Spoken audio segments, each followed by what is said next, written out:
Hello mga guys! Kanina pa ako dito sa kusina. Untok na naman. Diyos ko. Maaga ko natulog kagabi pero maaga rin ako nagising dahil sa pagbabanyo ng amo kong lalaki. Ewan ko bakit ako nagigising. Konting tunog lang ng pintuan. Pagsarado, pagbukas. Nagigising ako na sabagay mag alas 5 na yon, 4:57 yata. Ano na, hindi ko alam anong oras ako natulog kagabi, mga alas 10, around 10. Yan, kakaalis ni among lalaki, walang babae pa kasi 29 ngayon, di ba? Bale, lulutuan ka pa yan si amo. Kung malalaman ko yan, ay oh, bukas pa yan uwi ng amo kong lalaki. Kasi bumalik siya nung Sunday dito ng gabi eh. Ayan, nagluto ako ng mais. Papakita ko sa inyo. Pagkain ko. Hindi pa ako nainom. Nandito pa yung vitamin ko. Vitamin C. Ay yung kalahati ng isa't kalahati. Kasi maliliit tong saging niya. Kaya yung ginawa ko, isa't kalahati yung palaman ko dun sa bread. Palaman ko dun sa bread niya. Yun ang palaman niya. Hindi, ayaw nila ng mayonnaise. So, kanina pa ako nagpupo dyan. Hindi pa ako nag-exercise. Ngayon, mamaya magsayaw-sayaw na lang ako. Katulad na kahapon. Kaya ako napaligo kahapon. Kasi nagsayaw-sayaw ako. Magbo-bluetooth ako. Tapos sabay sayaw dito. Masikip nga lang. Ayan, nakapagligo na ako. Success. Sabi ko, buti na lang nakapagligo. Ang hirap kasi maganda-handa magligo. So, andito pa yung itlog ko. Ayan. Kinuha ko doon, dalawa na lang itlog yan. Ewan ko kung magdadala siya ng itlog. Tinignan ko kanina kung nagdala siya ng itlog. Wala. Kakagabi, galing sa work. Minsan nagbibili yan ng itlog pag alam niya na wala ng itlog. May dalawa pa kasi. Sana makita niya yan. Kagabi bago siya kumain. Kasi binuksan niya yan bago kumain. Ewan ko kung anong kinukuha niya doon. Kasi na-serve ko na yung pagkain niya. Minsan nakuha siya ng bagoong. Ewan ko. Gusto niya yung bagoong nila. Ayaw ko din yung bagoong nila. May lasa na nakarepak. Pero noodles naman yun. Baka titinignan niya kung anong meron o wala. Ay, hindi. May nilagay siyang isda. Isda pala. Naglagay siya ng isda. So mamaya mag-ulam na naman ako ng isda. Yehey! So ilalabas ko yung frozen na isda. Yung sobra ko yung mga luma. Kasi may 4 na luma na yung isang bag. Pero marami pang isda na pahaba. Tapos nagdala na naman siya ng hindi siya isda. Naalala ko ngayon, sorry. Wings. Marami siyang wings. Ewan ko lang kung magpapaluto siya mamayang gabi ng rice. Hindi na siya noodles. Pag noodles kasi, noodles soup with vegetable, yun lang ang kakainin niya. Punong-puno yung malaking bowl. Pero may wings na binili na marami. Isang wings na chicken wings na isang plastic. Siguro yun, baka 2 kilo yun, 1 kilo. 1 kilo siguro, chicken wings na frozen. So, nagsaing ako kagabi, hindi lang ako, sabaw lang ako sa noodles niya kasi maaga ko kumain, alas 4 yata nung. Ito, nagsaing pa rin ako, tapos tumakbo ako sa labas. Nung alas 6 na, tumakbo ako kumuha ng, bumili ng itlog. Kaya, kasi nagsaing ako, iniwan ko to, tapos tumakbo ako. Ayan, may itlog na ako dyan. Pero kumukuha pa rin ako sa itlog nila kasi kailangan may itlog ako bawat araw isang itlog para sa akin, ganun. Pero hindi ako nakukontento guys, hindi ako nakukontento sa itlog.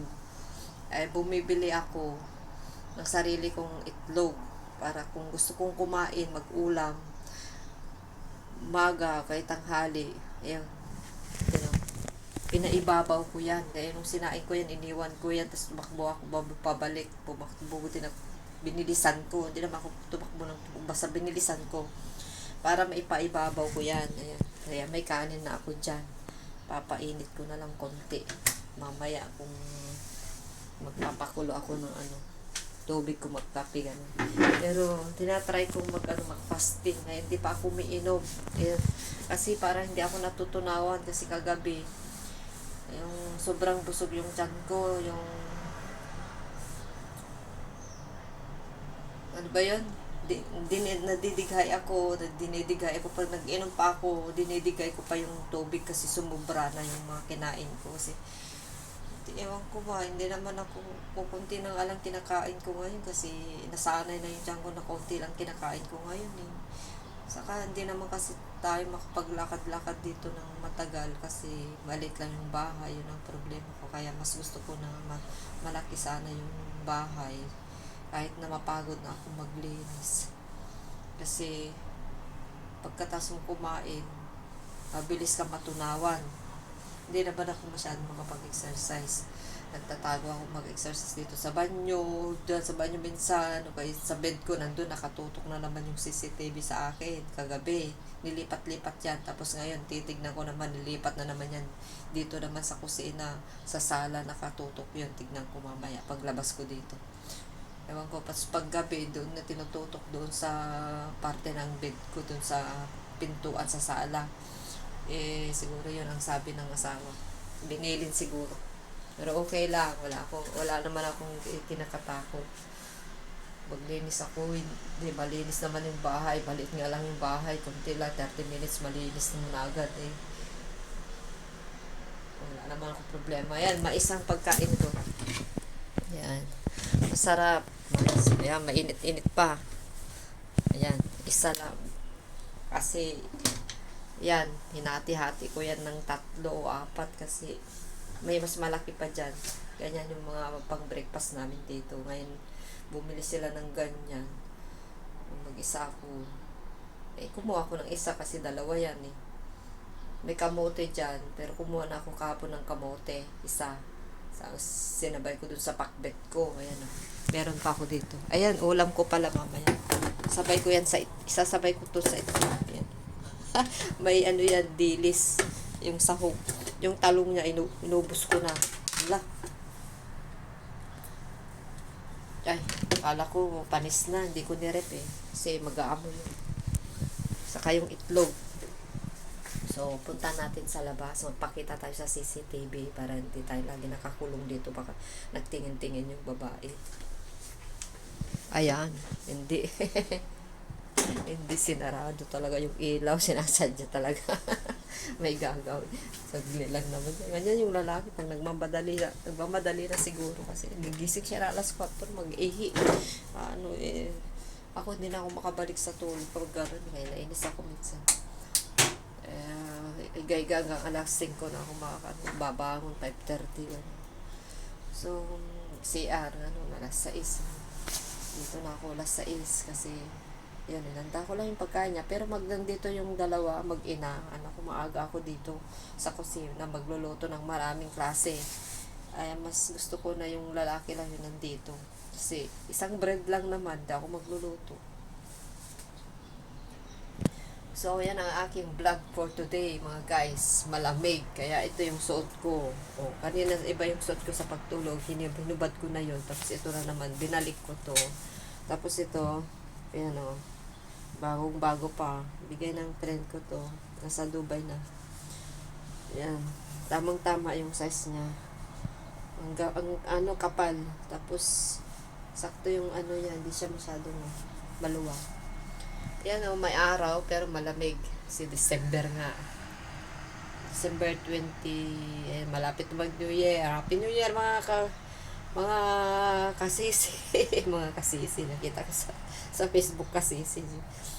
Mga ka-vloggers, mga kasisi, mga subscriber ko dyan. Yung mga hindi pa nakapag-subscribe, pa-subscribe na ngayon. Happy New Year. Yan na ang aking pamasko sa inyo. Paki-click naman yung subscribe sa ka-button niya para lagi kayong updated sa aking mga videos na aking i-upload tuwing ako'y mag-upload. So, today is Tuesday in the morning. Start na tayo magwalis-walis, maglinis ulit. Kahit malinis na, ulitin natin. Para malinis lagi. Para pagdating nila, hindi tayo masusurprise. Na-surprise ako nung isang gabi kasi dumating si Sir alas 9 ng Sunday. Kala ko hindi sila uuwi. Hindi ko siya uuwi.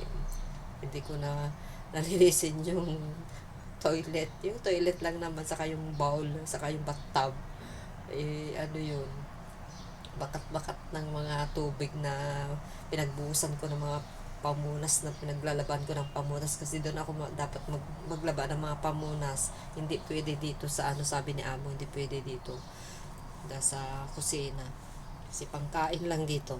So ganoon ka strict ano nila, yun ang patakaran.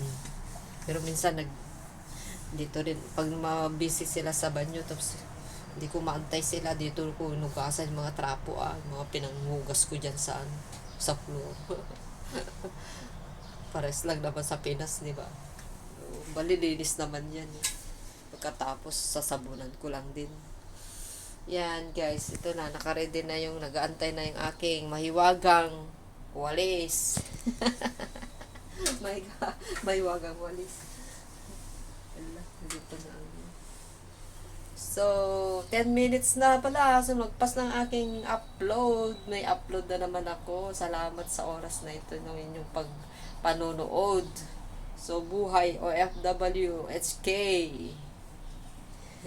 Ganito lang ang buhay. Pag konti lang. Kaya gusto ko, pag magkapag-aana pa tayo ng ibang sisilbihan. Yung 2, 3 lang. Kasi pag marami, yan, ako, madami kang sisilbihan. Isa lang ang katawan natin. Yun ang nasa isip ko ngayon. Kasi mahirap. Buti kung 2 kayo, 4 yung silbihan, o 5. Okay lang pag 2 ka. Kasi tutok ko talaga kusina, plancha, okay lang yun. Kasi solo mo talaga yun. Pag marami sila, utos-utosan ka. Tas iba-iba pa yung oras ng pagkain nila. Isiservan mo. Ilang beses ka mag-uugas plato. Ilang beses ka mag-antay. Ilang oras ka mag-antay para pakainin at makapag-ugas, makapagtapos ka sa kusina. Kaya maganda yung kung kayo magbabalak na mag-DH dito, mga guys, dyan sa Pinas, kaya yung mga mag-change employers dito, wais lang. Isa lang yung katawan natin. Yung kaibigan ko, naawang na nga ako sa kanya kasi 2 yung bata niya, western yung amo niya, malaki pang bahay, tapos magluluto pa siya. Sabi niya pagod na daw siya, pero hindi niisip niya daw yung anak niya nag-aaral. Kaya sabi ko, kaya mo yan. Sabi ko, matulog ka ng maaga para may lakas ka. Maaga. Di naman daw siya makapatulog siya ng maaga kasi late naman. Kasi kung late ka, kaya pa natin sa Saudi, late tayo nagigising. Ay, late tayo natutulog, pero dapat late ka rin magising. Pero sa akin, na-maintain ko na kasi alas 5, 5:30 ka no. Kahit na matulog ako ng alas 11, at least walang okay, kahit matulog ako alas 11, basta sarili ko yung kwarto, yung nang gusto ko.